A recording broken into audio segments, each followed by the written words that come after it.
Iglesia Cristiana Siloé Honduras, las llaves del reino. Presenta su programa Conoce la verdad. Iniciamos. Hoy vamos a seguir aprendiendo lo que dice tu palabra, Señor, que para ser la esposa del Cordero es la Nueva Jerusalén. Y la Nueva Jerusalén tenía 12 puertas que se mantenían abiertas, donde la gloria de Dios, de Jesucristo, entraba y salía. Y estamos aprendiendo las parábolas con las cuales Jesús enseñó para que cada una de estas puertas pueda ser levantada y pueda ser exaltada con el poder humilde de Jesucristo. Así es que le damos gracias a aquellas personas que están a través de la radio, les bendecimos, les amamos.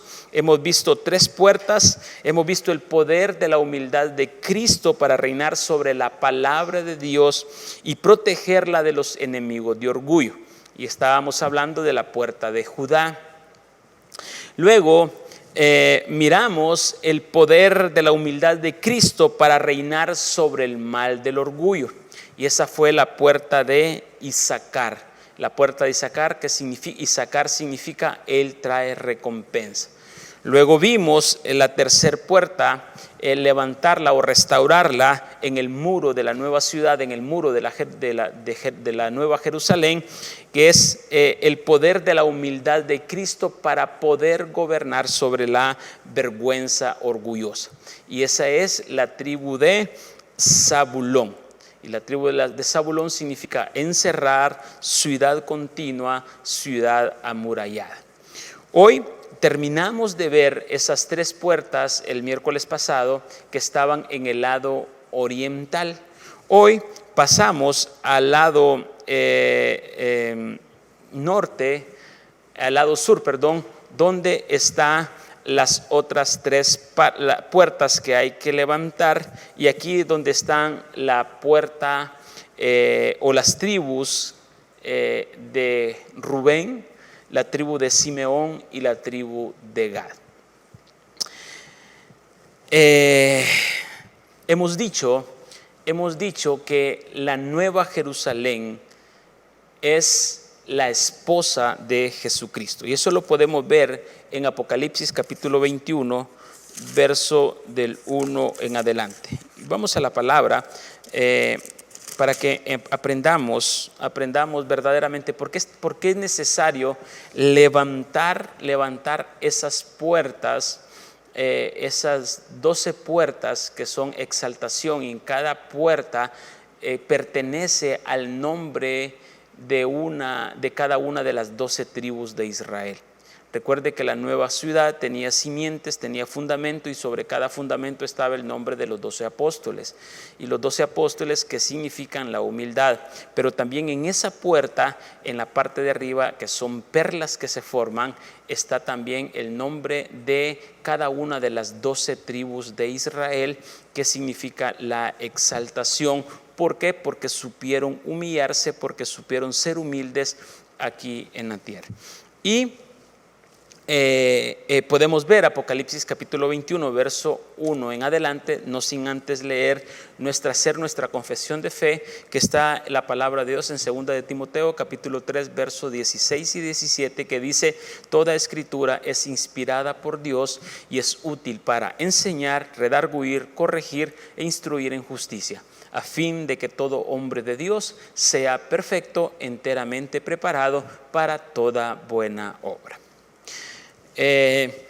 Apocalipsis capítulo 21. Recuerden que el libro de Apocalipsis no es un libro histórico, sino que el libro de Apocalipsis nos sirve es la revelación que Juan, el apóstol Juan, en la isla de Patmos, tuvo, la revelación de los acontecimientos que van a suceder en un futuro. Entonces Apocalipsis, y muchas veces el libro de Apocalipsis, o hay un mal vocabulario que nosotros pronunciamos, que decimos estamos viviendo tiempos apocalípticos, este es un algo apocalíptico, y la verdad que lo relacionamos con algo temeroso, con algo horrible, con algo del fin del mundo y tantas cosas, cuando verdaderamente el Apocalipsis lo que significa es la revelación de Jesucristo, la revelación de Jesucristo a su santo, la revelación de Jesucristo aquí en la tierra. Y esa revelación de Jesucristo, el Apocalipsis, empieza a suceder, las revelaciones de la manifestación de Jesucristo resucitado, la manifestación empieza desde que Él ascendió hasta este tiempo. Por lo tanto, han habido tremendos siervos de Dios, Pablo, los apóstoles después de la muerte de Jesús, que el mismo Jesucristo se ha revelado. Entonces la palabra Apocalipsis es revelación de Jesucristo. La palabra Apocalipsis es, en su idioma original griego, es apocaliptis, que viene de ahí, que significa apocalipsis, que significa revelación. Entonces Apocalipsis capítulo 21, verso 1 y 2 dice: vi un cielo nuevo y una tierra nueva, porque el primer cielo y la primer tierra pasaron, y el mar ya no existía más. Y aquí lo que hemos hablado siempre, la visión que predicamos, es que habrán 3 lugares allá en la eternidad para estar con Dios. Y aquí la palabra lo dice claro, dice: y habrá cielo nuevo, habrá tierra nueva. Pero vamos al verso 2 en Apocalipsis, que dice: y yo, Juan, vi la santa ciudad, la nueva Jerusalén, descender del cielo de Dios, dispuesto como una esposa ataviada para su marido. Esto me da a entender que la nueva Jerusalén, la Jerusalén espiritual, es la esposa de Jesucristo. Entonces, habrán 3 lugares en el cielo, habrán 3 lugares en la eternidad venidera, después de muerto, apartando lógicamente el lago de fuego, que son aquellas personas que están condenadas, que va a estar Lucifer, aquellas personas que no conocieron y aceptaron nunca a Jesucristo. Pero las personas que aceptaron a Jesucristo y tuvieron un nivel de crecimiento, pues tendrán 3 lugares posibles en los cuales habitarán en la eternidad. Pero esos lugares o esas moradas o esas habitaciones eternas no se van a construir o fabricar después de muerto. Las moradas o la morada donde yo voy a habitar, donde usted va a habitar en una eternidad después de su muerte natural, usted la construye en esta tierra. ¿Cómo la construye? Aplicando y experimentando y poniendo por obra la palabra de Dios. Por lo tanto, una vez después de muerto, lo único que va a pasar es, en el tribunal de Cristo, es la revelación de qué morada usted va a ocupar en la eternidad según el nivel de crecimiento que obtuvimos aquí en la tierra. Por eso dice Apocalipsis capítulo 21, verso 1 y 2, dice: y vi un cielo nuevo, primer morada, y luego vi una tierra nueva, segunda morada, porque el mar ya no existía, y luego dice que miró la nueva Jerusalén, que es la esposa o la que ha sido ataviada para Jesucristo. Entonces el tercer lugar o el tercer puesto, que es donde muy pocos van a llegar, porque su palabra sí lo dice: muchos serán los llamados, pocos los escogidos y aún muy pocos los fieles. Ese tipo de morada es la nueva Jerusalén, y esa nueva Jerusalén es la esposa del Cordero, es el reino de Dios. Y eso es lo que tenemos que aprendernos, y puede hacer que sea muy repetitivo en esto, puede hacer que usted, ya lo ha escuchado muchas veces, pero hay muchas personas que todavía no conocen esto y es importante recalcárselos. Entonces, para hacer la nueva ciudad, la nueva Jerusalén, los muros tienen que estar levantados. Y uno de los requisitos que tiene la nueva ciudad o la nueva Jerusalén es que tiene que fabricar 12 puertas o 12 perlas. Y cada una de esas puertas levantadas o restauradas, cada una de esas puertas significa un lugar de exaltación y lleva el nombre cada uno de las 12 tribus de Israel. Por eso son 12 puertas y 12 puertas son 12 nombres de las tribus de Israel. 12 eran las tribus de Israel.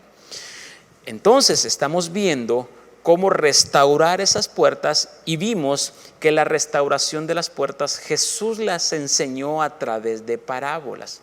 Hay 12 categorías de parábolas. Ojo, no son 12 parábolas, sino 12 categorías de parábolas a las cuales Jesús les enseñó a sus discípulos. ¿Qué es una parábola?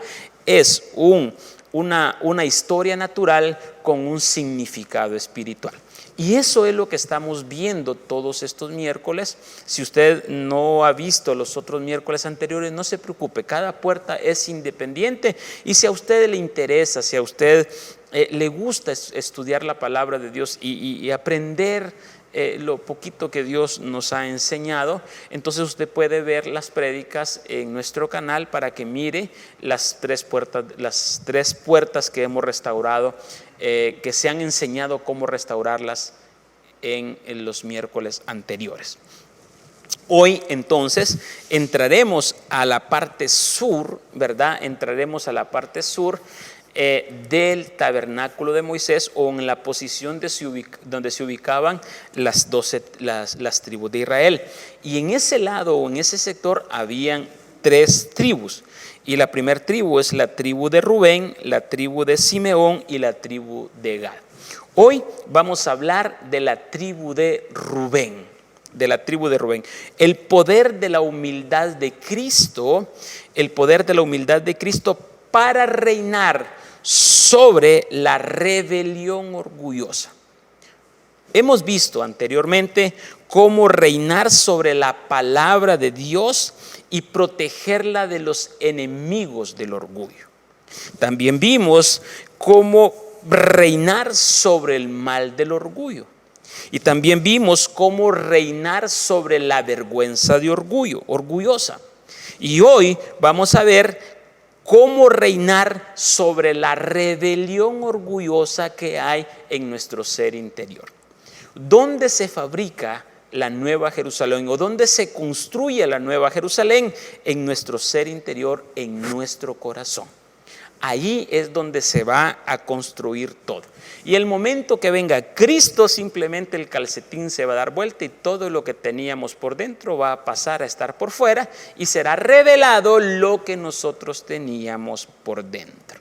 Esto es lindo verdaderamente. Entonces hoy vamos a hablar en estos minutos, en estos 30, 45 minutos, vamos a hablar sobre la tribu o el poder de Cristo, el poder de la humildad de Cristo para reinar sobre la rebelión orgullosa. Reinar sobre la rebelión orgullosa.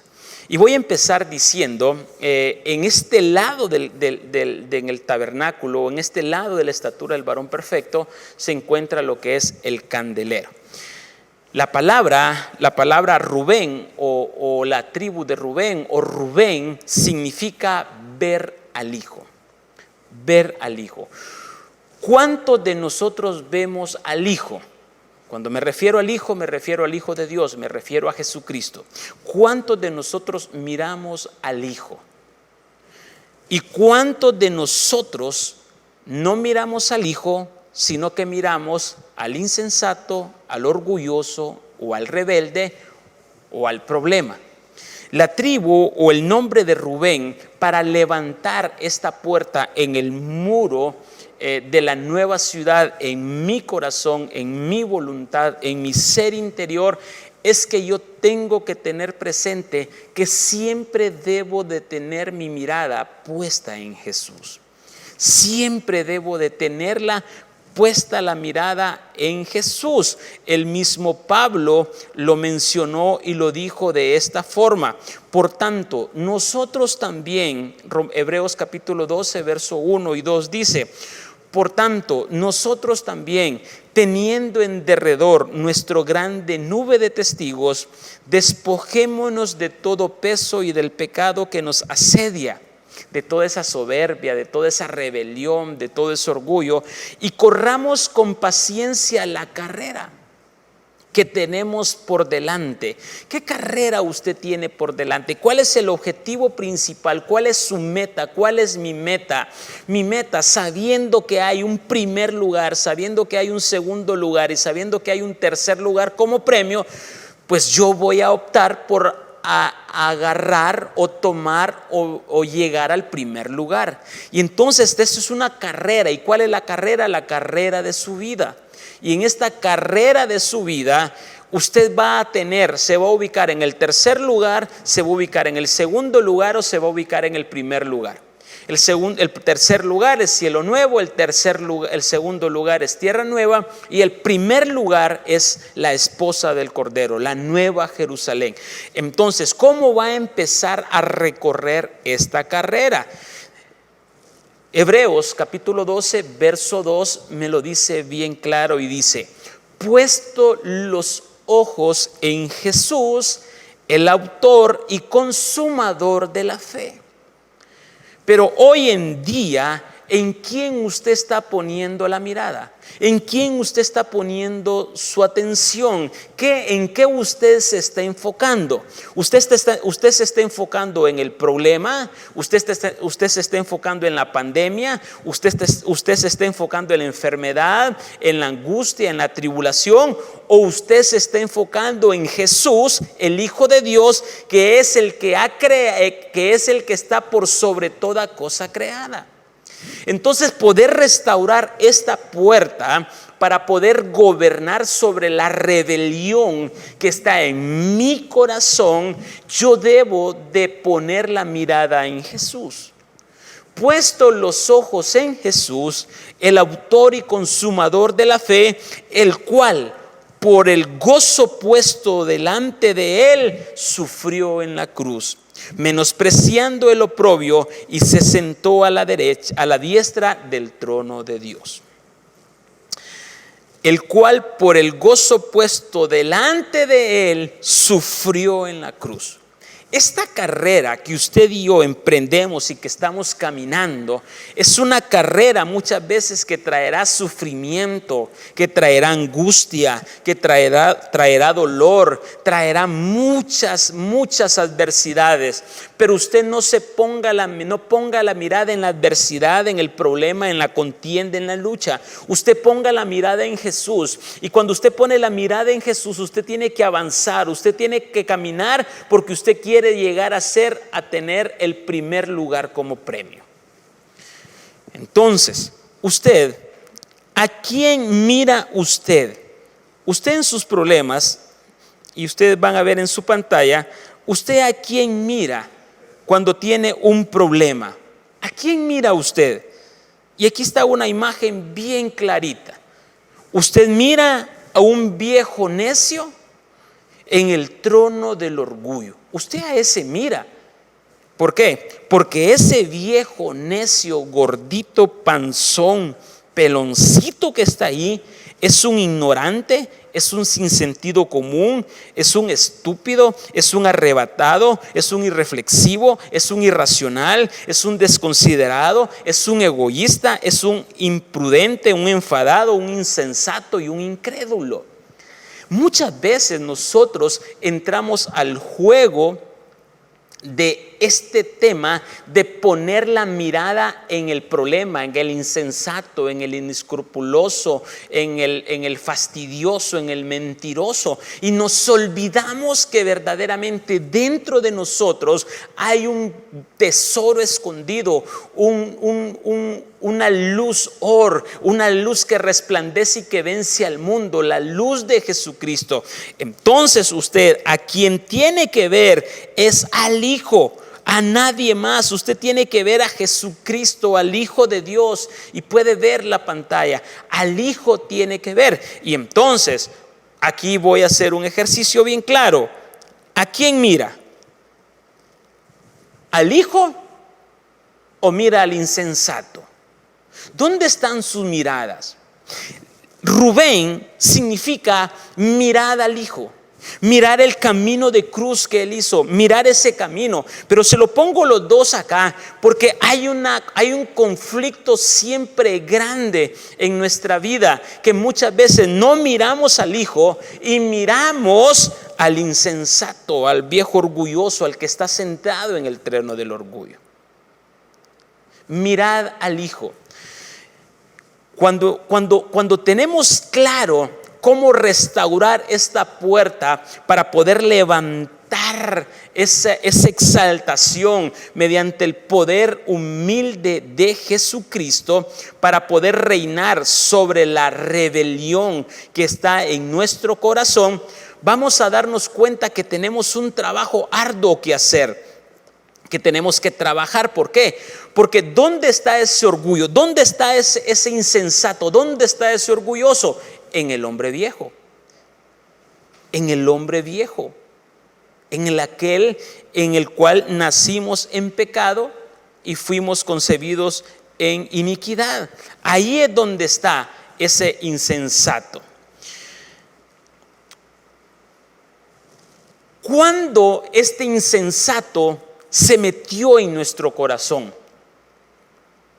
aquí desde que Dios creó al hombre, bueno, se metió ahí en Génesis, cuando Adán y Eva le entregaron la voluntad a Satanás, quien antes de ser entregada esa voluntad, quien estaba sentado en el trono era Dios. Y por eso Dios descendía, dice la palabra, y platicaba con Adán y Eva en el huerto del Edén. Pero una vez que Adán y Eva pecaron, entregaron la voluntad a este insensato. Entonces, el Hijo de Dios, Dios es quitado del trono de mi corazón y es puesto ese insensato. Por eso es que cuando nacemos en pecado y fuimos formados en iniquidad.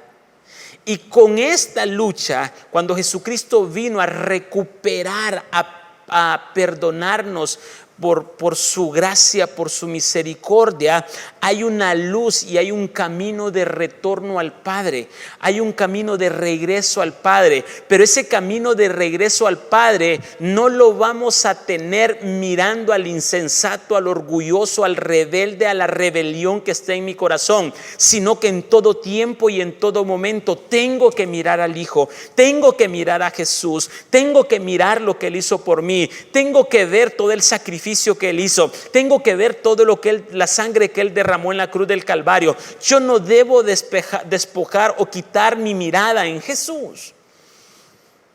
Hoy nuestra mirada está aturdida en los quehaceres, en el afán, en tantas cosas, y nos olvidamos que siempre tenemos que ver a Jesús, que siempre tenemos que ver al Hijo de Dios.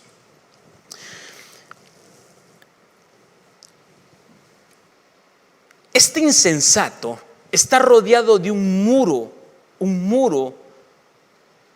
y ese muro hay que derribarlo para levantar el muro de la Nueva Jerusalén, para entronar a Cristo, al Hijo de Dios, en mi ser interior.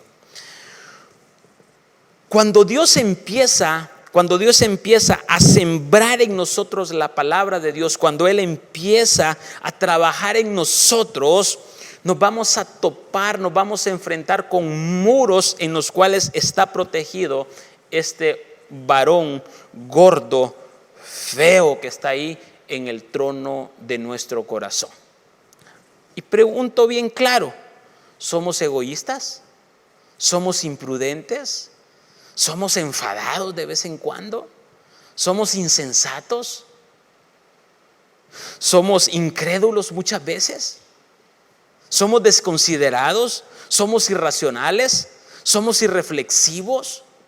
Bueno, si algo de esto nos pasa, arrebatados, sin sentido común, ignorantes, si algo de eso nos pasa, es porque hay una rebelión que está sentada en mi trono, y eso tiene que desaparecer.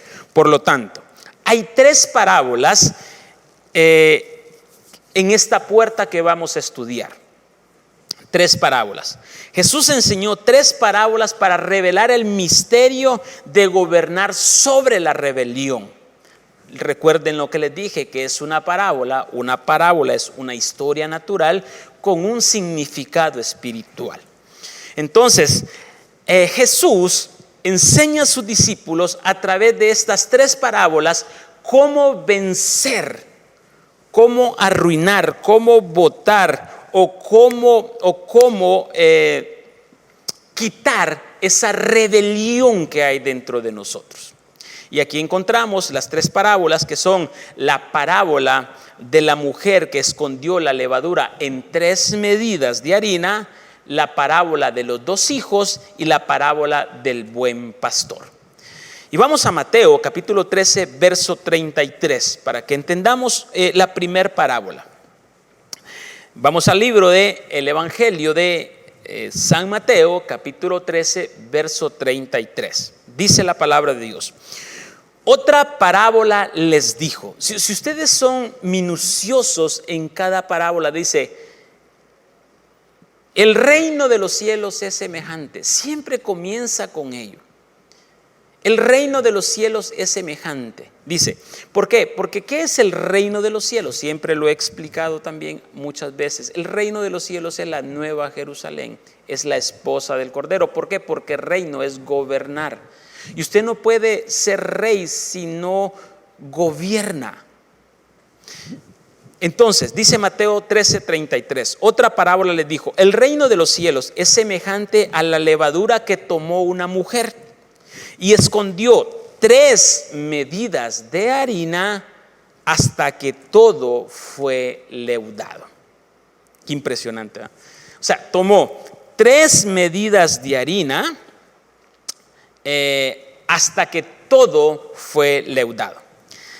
La sabiduría, que es la humildad de Cristo, está personificada en esta parábola como una mujer, quien en este caso tomó la levadura, que significa el poder de la resurrección de Cristo. La levadura significa el poder de la resurrección de Cristo. Y la esconde en 3 medidas de harina, figura de la verdad del Padre, figura de la verdad del Hijo y figura de la verdad del Espíritu Santo, hasta que la palabra cobre vida y poder en nuestro corazón. Hemos dicho también que en el Antiguo Testamento, cuando Dios reveló el tabernáculo a Moisés, habían 3 lugares: atrio, lugar santo y lugar santísimo. Por eso dice la palabra de Dios, Jesús: yo soy el camino, yo soy la verdad y yo soy la vida.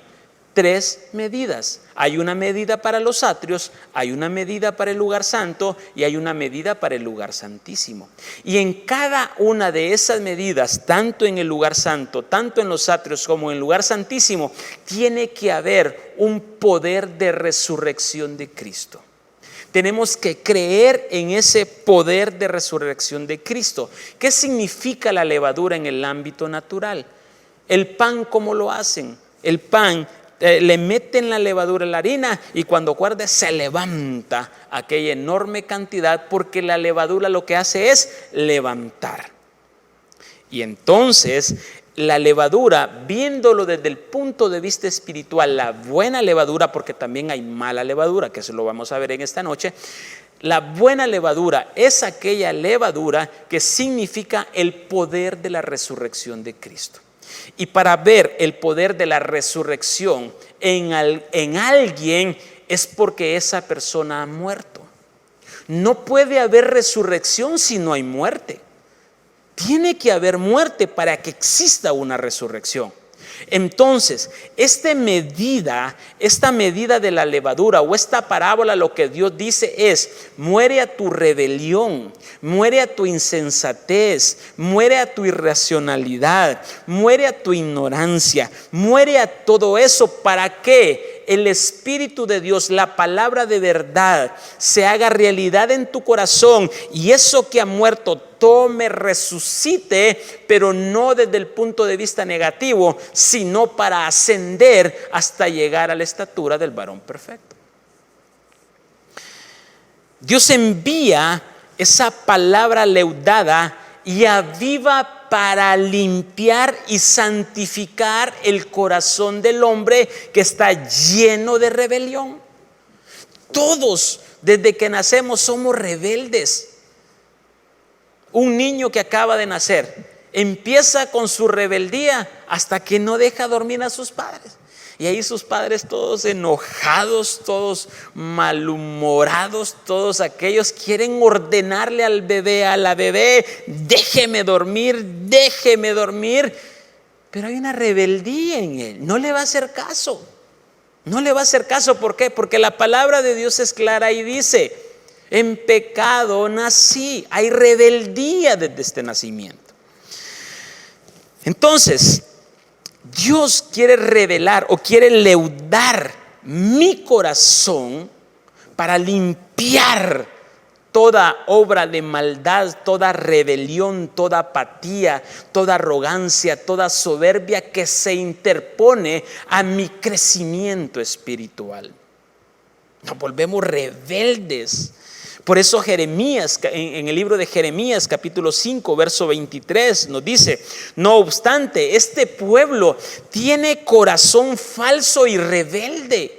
¿A quién estaba diciendo? Al pueblo de Israel. Tiene un corazón falso y rebelde. ¿Cuántos de nosotros no tenemos un corazón falso y rebelde? Y dice la palabra de Dios en Jeremías capítulo 5 verso 33 que cuando tienen un corazón falso y rebelde, se apartaron y se fueron. Se apartaron y se fueron ¿de a dónde? Del conocimiento o de la obediencia de la palabra de Dios. Lo que te hace la rebeldía es alejarte de la verdad. Lo que hace la rebeldía es aislarte de lo que te lleva a una vida plena. Lo que hace la rebeldía es alejarte de obtener el primer lugar en esta carrera que como cristianos nos hemos dispuesto a realizar para llegar a la plenitud de la estatura del varón perfecto. ¿Cuántas veces hemos perdido situaciones hermosas de bendición por tener un corazón falso y rebelde? Falso y rebelde a la palabra de Dios, a la palabra de vida. El pueblo de Dios se sublevó, se rebeló con corazones de corazón contra Dios. En sus corazones había una rebeldía a las palabras de verdad viviente que los profetas hablaron de ellos. Por lo tanto, su corazón se alió con el rebelde de los rebeldes que se llama Lucifer, que fue el que se rebeló allá en el cielo porque quería ser semejante igual a Dios. Y nosotros muchas veces queremos ser semejantes o igual a Dios porque tenemos esa maldad o ese corazón falso o ese corazón rebelde en nuestro ser interior. Salmo 107:11 también lo dice bien claro. Dice: por cuanto fueron rebeldes. Salmo 107:11 dice: por cuanto fueron rebeldes a las palabras de Jehová y aborrecieron el consejo del Altísimo. ¿Cuántos de nosotros hemos aborrecido el consejo del Altísimo? ¿Por qué? Porque en nuestro corazón hay rebeldía. Si permitimos que la sabiduría de Cristo, el poder humilde de Cristo reine en nuestros corazones, voy a poder levantar la puerta, voy a poder fabricar esa puerta en mi ser interior, en mi corazón. Y ese es uno de los objetivos que tenemos que hacerlo si queremos llegar al primer lugar en esta carrera. La rebelión orgullosa en nuestro corazón y voluntad humana nos impiden comer del pan resucitado viviente de verdad. O sea, quien nos va a impedir poder alimentarnos de la palabra, poder discipularnos, poder congregarnos, poder orar, simple y sencillamente se llama rebelión.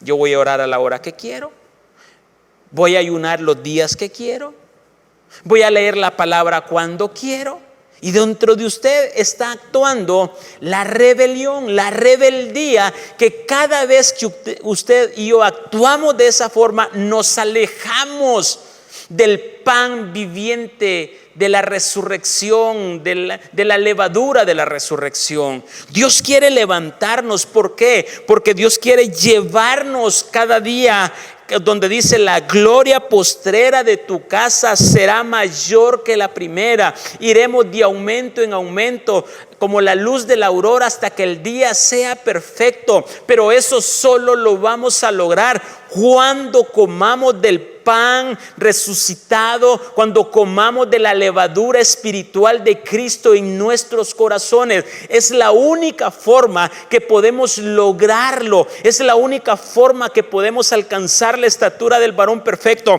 Es la única forma que tenemos que hacerlo. No hay otra forma. Comamos del pan, comamos del pan.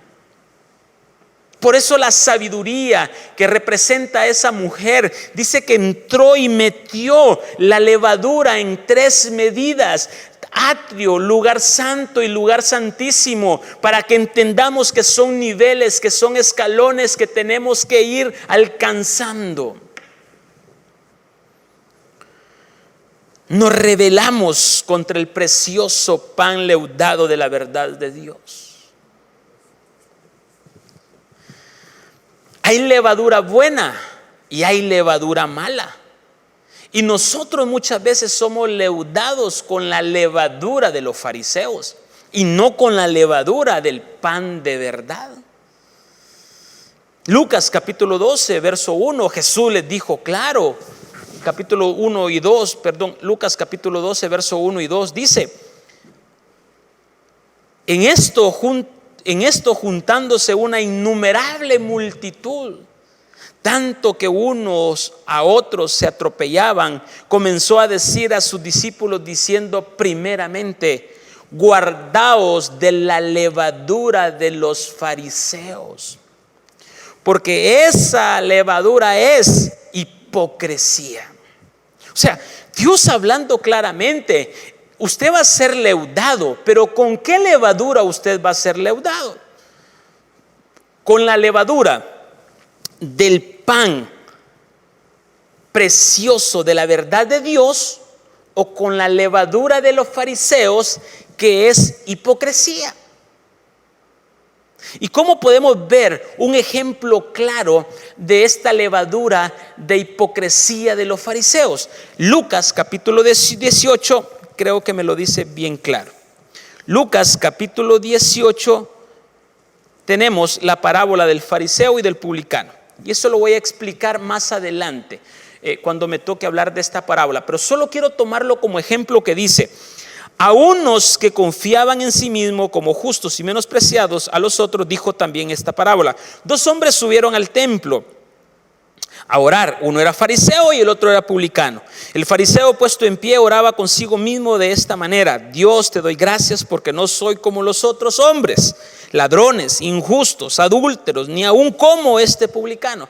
Miren lo que está diciendo el fariseo. No se estaba viendo a él, estaba señalando y juzgando. Ayuno 2 veces a la semana, doy diezmos de todo lo que gano. Y empieza el publicano, el fariseo, con su levadura de orgullo, de hipocresía. Mas el publicano, estando lejos, no quería ni aún alzar los ojos al cielo, sino que se golpeaba el pecho diciendo: Dios, sé propicio a mí pecador. Os digo que este descendió a su casa justificando antes que el otro, porque cualquiera que se enaltece será humillado, y el que se humilla será enaltecido. ¿Qué me da a entender entre la levadura de los fariseos y la levadura del pan resucitado de Cristo? Que en la levadura del fariseo va a haber un orgullo, va a haber una soberbia, pero mi final será de humillación. Mientras que la levadura del pan resucitado de Cristo en nuestros corazones tiene un comienzo humilde, de humillación, de mirarme a mí, de reconocer que no soy nadie, que no soy nada, pero tendré un final de exaltación. Y tal es el caso que esta exaltación es que esta puerta, esta perla en el lado sur del muro de la Nueva Jerusalén será exaltado y será levantado, porque supo morir a la soberbia, a la rebelión que había en nuestro corazón.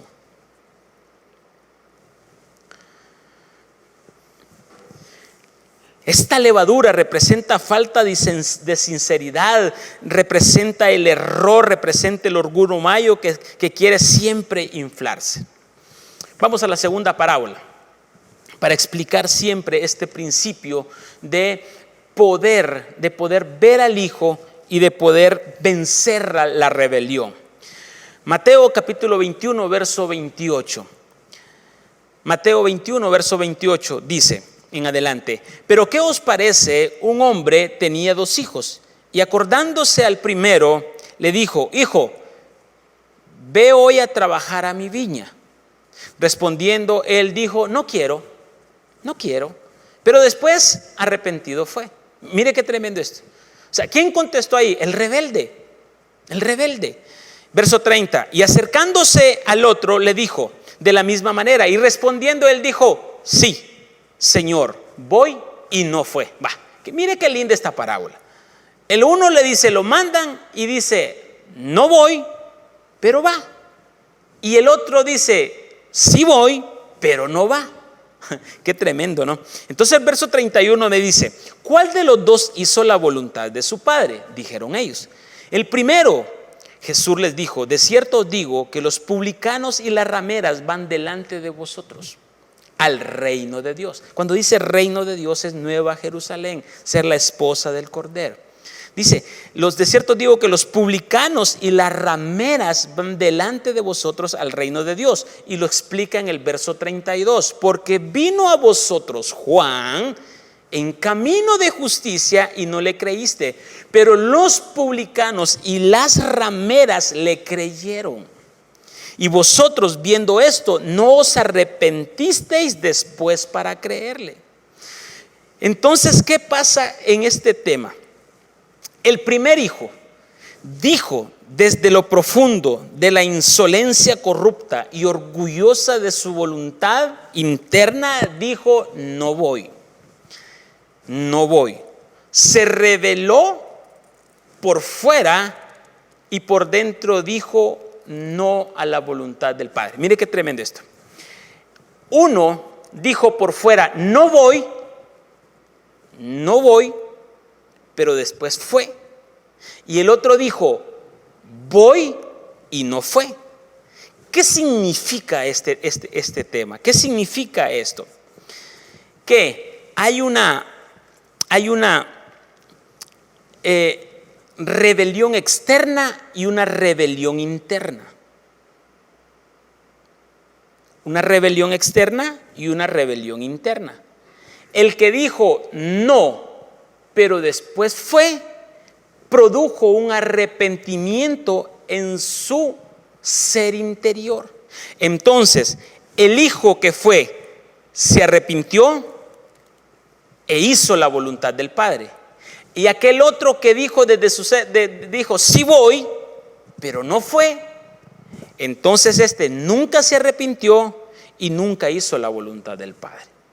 Y a este primer hijo que dijo no, pero que después fue, al primer hijo que dijo no y después fue, la rebelión externa dijo que no, pero en su interior hubo un arrepentimiento y procedió. Lo que Dios quiere enseñarnos es esto. Podemos ser rameras, publicanos, pecadores, con una rebelión externa, de que muchas veces criticamos, que muchas veces hacemos cosas incorrectas, pero existe un arrepentimiento, y ese arrepentimiento cuenta porque me lleva de regreso al Padre. Por lo tanto, la palabra de Dios dice que tú sí seas sí, que tú no seas no. Porque muchas veces usted dice, sí voy, sí lo hago, y nunca lo hace. ¿Por qué? Porque su exterior dice sí, pero dentro hay una rebelión interna que le impide poder hacer lo que había prometido. La rebelión interna y externa evitan que se forme en nuestro corazón la cuarta perla: levantar el nombre y mirar al Hijo, que es el poder reinante de la humildad de Cristo. El segundo hijo nunca se arrepintió. O sea, él dijo que iba a ir, pero no fue. Nunca hizo la voluntad de Dios y nunca se arrepintió. Y miramos al primer hijo, que él dijo que no, pero luego se arrepintió. Y a Dios lo que le interesa es tu arrepentimiento. No un remordimiento, sino un arrepentimiento. ¿Para qué? Para ir y pertenecer al reino de Dios, la nueva Jerusalén, la esposa del Cordero. Jesús, cuando estaba diciendo esta parábola, le estaba hablando a los fariseos, porque estos fariseos se enamoraron tanto de la posición, tanto del lugar en la posición donde estaban, que se olvidaron de la posición de enseñar. Un fariseo era tremendo en la palabra de Dios, o sea, conocedor de la palabra de Dios. Solo eso pasaban haciendo, pero se ocuparon más de la posición que del verdadero propósito de poder enseñar y educar en la palabra de Dios. Por eso es que Juan el Bautista, y lo explica bien claro la misma parábola en Juan, en Mateo 21:32, dice: porque vino a vosotros Juan en camino de justicia y no le creísteis, pero los publicanos y la ramera le creyeron. Yo lo que te quiero decir en esta noche, si nos dejamos leudar, si logramos vencer esa rebelión interna que está en nuestro corazón, vamos a levantar esa cuarta puerta de exaltación para Cristo. Vamos a levantar esa exaltación. Y voy a la última parábola de esta noche. Yo soy el buen pastor. Yo soy el buen pastor. Y la parábola del buen pastor que Jesús enseña, o que Jesús enseñó, muestra a aquellos que se rebelan en su mente contra el plan maestro de Dios y la puerta que es Jesucristo. En la primera parábola de la levadura miramos que hay un orgullo de hipocresía en el hombre viejo. Y muchos de nosotros estamos leudados con la levadura de los fariseos. Pero también Dios nos presenta hoy la levadura de Cristo, la palabra de verdad, para poder exaltar y para poder avanzar, para poder crecer, creer en el poder de resurrección. Luego la segunda parábola de los dos hijos nos muestra que hay una rebelión interna y una rebelión externa. La rebelión interna, cuando produce arrepentimiento, terminamos haciendo la voluntad de Dios. Pero hay otra voluntad que nunca nos arrepentimos y seguimos haciendo lo mismo, diciendo que hacemos las cosas y no las cumplimos, no las terminamos haciendo. Y ahorita vamos a ver la última parábola de esta noche, que es: yo soy el buen pastor. Juan capítulo 10, verso 1. El libro de Juan capítulo 10, verso 1.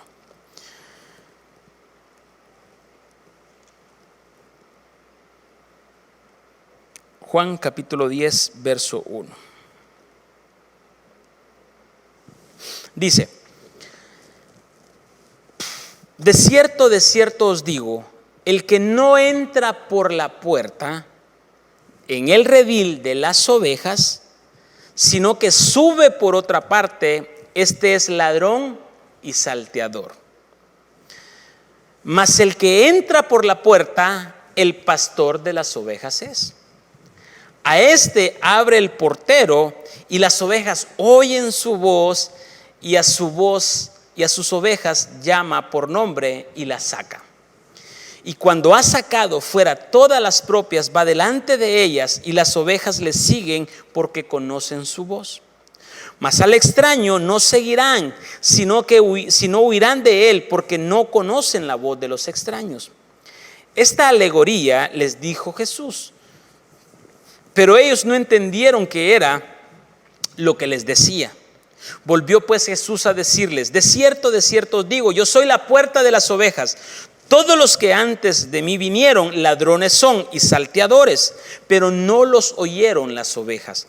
Yo soy la puerta. El que por mí entrare será salvo, y entrare y saldrá y hallará pastos. El ladrón no viene sino para hurtar y matar y destruir. Y yo he venido para que tengan vida y para que la tengan en abundancia.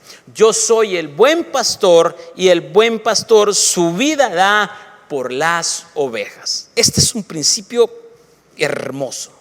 Este es un principio muy exquisito. Y voy a simplificarlo porque me quedan solo 5 minutos. ¿Por qué conectamos esta parábola con la rebeldía que estamos hablando para levantar esta puerta de Rubén? ¿Por qué? Porque ¿cuántas personas se resisten a seguir al Señor Jesucristo? Yo soy la puerta. La única puerta para entrar a correr esta carrera que me llevará a obtener el primer lugar, que es ser la nueva Jerusalén. El único lugar por donde uno puede entrar se llama Jesucristo. No hay otra. Pero nosotros no queremos respetar eso. ¿Y qué proceso fue el que vivió Jesucristo? ¿Cuál es la puerta que Él nos dice que tenemos que seguir o que tenemos que entrar? Pablo lo decía: siendo coherederos con Cristo juntamente en el padecimiento. Y si me dan, mire esta imagen nos va a hablar claro de lo que Dios quiere enseñarnos en esta noche.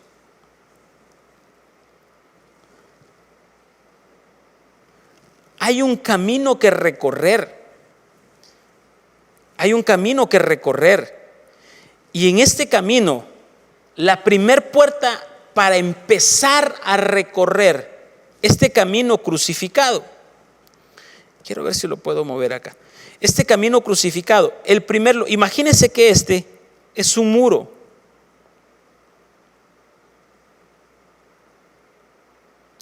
Y la única forma para entrar a este lugar es Jesucristo. Y cuando entramos a empezar a recorrer este camino, en el tabernáculo de Moisés, el primer mueble que está ahí se llama el altar de bronce, el altar de sacrificio. ¿Y qué sucedía en el altar de bronce o en el altar de sacrificio? Dice que la ofrenda era puesta sobre el altar de sacrificio, sobre el altar de bronce, y era atada a los 4 cuernos: cuerno de propiciación, cuerno de sustitución, cuerno de reconciliación y cuerno de rescate. Ese mismo sacrificio que vino a hacer Jesucristo por usted y por mí, Él vino a ser propicio, una ofrenda propicia. Él vino a sustituirme a mí, porque quien tenía que estar clavado en ese madero era yo, no era Cristo. Quien tenía que ser sacrificado era yo. Por lo tanto, Él vino a sustituirme. Él vino a sustituirme, y también Él vino a reconciliarme con Dios. Y también Él vino a rescatarme. Entonces el primer mueble que miramos es el altar de sacrificio. ¿Y qué me dice que cuando hay un altar? Altar significa muerte. Altar significa que hay un lugar donde va a haber sacrificio. Y el primer paso para nosotros empezar a esta carrera es quitarme toda rebelión, quitarme todo orgullo de redención, quitarme todo aquello que yo creo que merezco. Yo y usted no merecemos nada. Lo que merecemos es la muerte. Pablo lo decía en la carta a los Romanos, porque todos fuimos destituidos de la gloria de Dios. Entonces, la rebeldía mía es que yo no quiero morir. Yo no quiero entregar mis pasiones, yo no quiero entregar mis deseos, yo no quiero entregar de mi tiempo, yo no quiero entregar de mis bienes, yo no quiero entregar nada, porque todo lo quiero para mí. Dios lo que te dice, y lo más importante, es que entregues toda la rebeldía que hay en nuestro corazón, toda la rebeldía, la apatía, la insensatez, la arrogancia que hay en nuestro corazón. Tenemos que ponerla en el altar de sacrificio, para que cuando seamos ofrenda agradable de Dios, descenderá el fuego del cielo, el Espíritu Santo de Dios sobre nuestra vida, y empezará a quemar todo orgullo, toda vanagloria, toda soberbia, toda rebelión con la cual nací.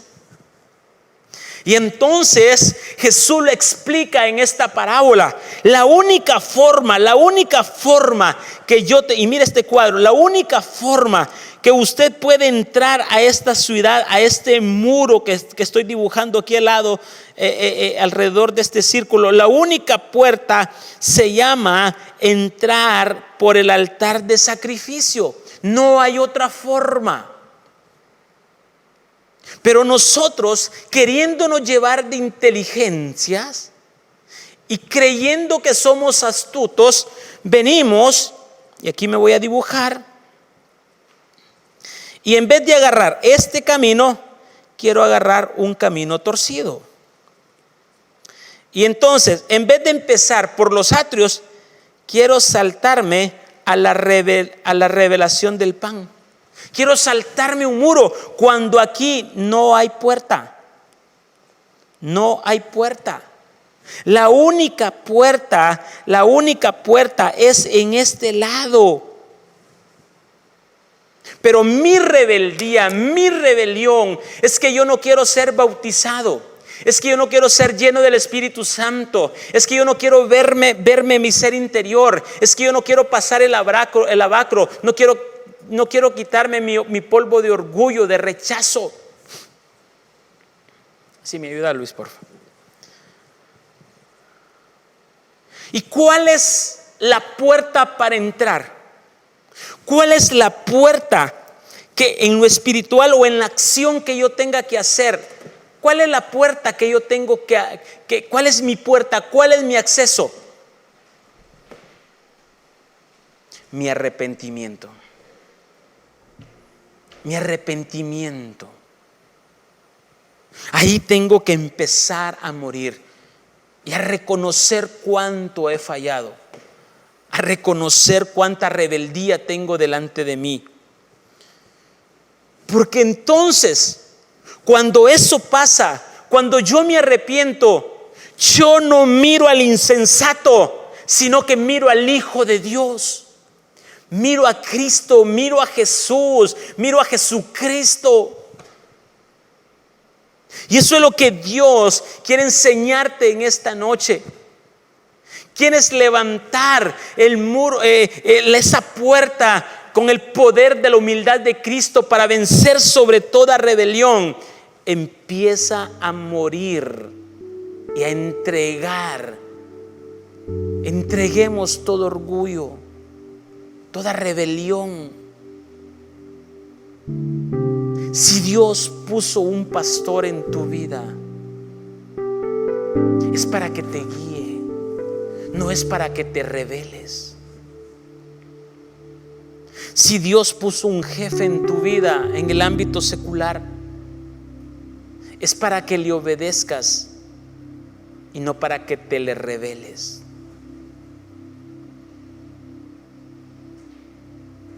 Si Dios pone una autoridad en tu vida, es para que la obedezcas, no para que te rebeles.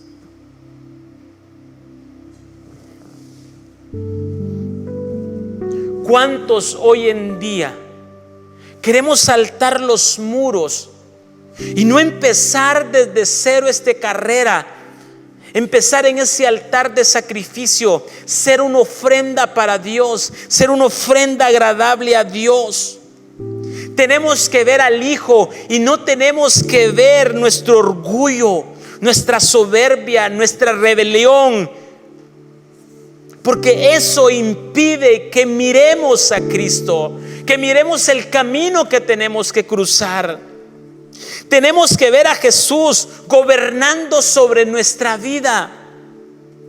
Tenemos que ver que Él es el hacedor de todo.